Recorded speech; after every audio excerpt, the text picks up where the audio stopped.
Welcome back to our ongoing series in the Gospel according to Matthew, the first Gospel, the first book of the New Testament. We find ourselves in this reading in Matthew chapter 18 and verse 27.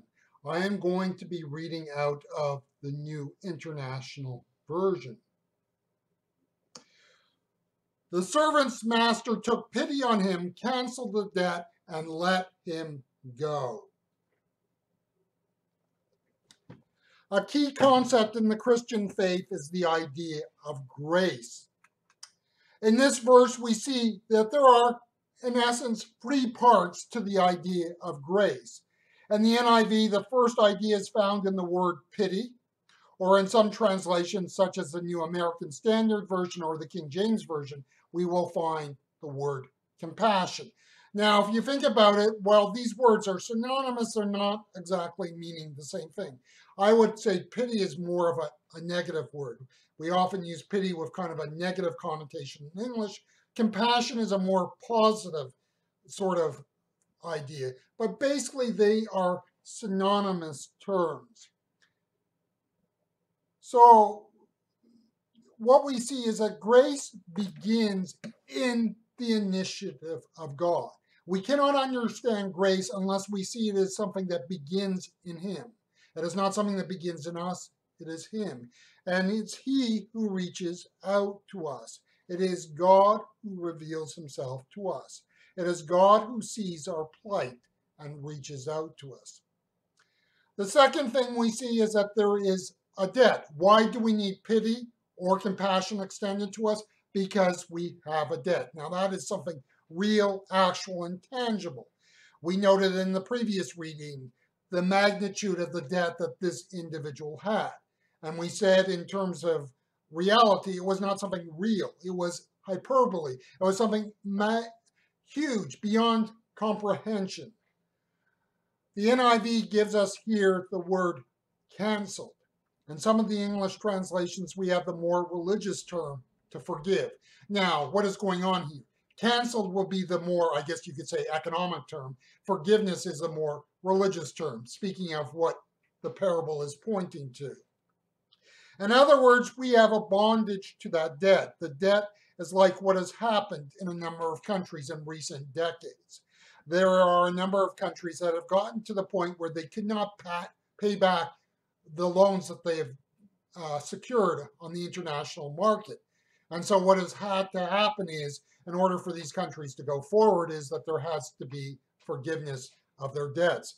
In a very real sense, some of these debts have been equivalent almost to this individual in the parable.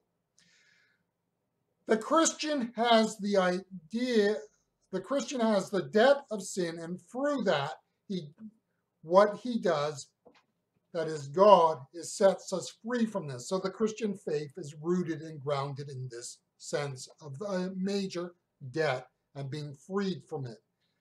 Now, if you look at the NIV, the word order is a little different in this versus most translation. Third in order in the NIV is to let go. The New International Version flips the order of the second and third term. So if you're following with a different translation, you might find a different order here.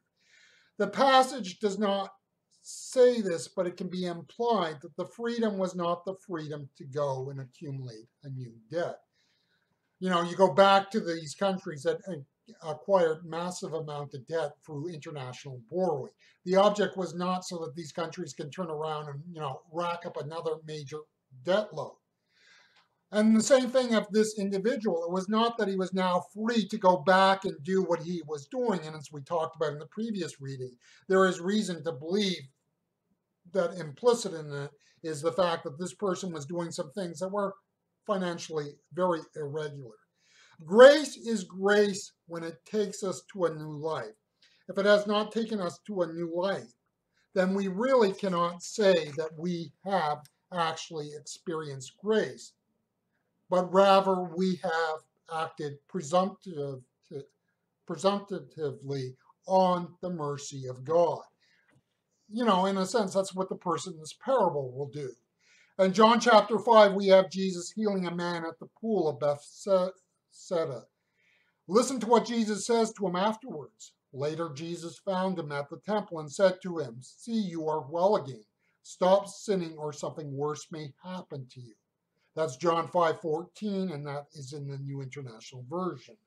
We all need the experience of grace. We all need grace today. We all need grace tomorrow. Grace is necessary, for we are a sinful creature. A true understanding of grace knows that it is not about a one-time fill up. We seek in our day to day life to cultivate the grace we need. We think here of moments in the morning or in the evening when we spend time with Him. Why do we get along with Him in prayer and in the study of Scripture, but as means and opportunities for Him in His grace to reach out, touch us, and work through us? It is through partaking of the Lord's table that we also find another means of experiencing grace. Now, here's just a couple of examples of ways that we can. You see, as a believer in Jesus Christ, we never outgrow our need to experience grace and therefore need to build into our lives opportunities to experience His grace anew and afresh each and every day.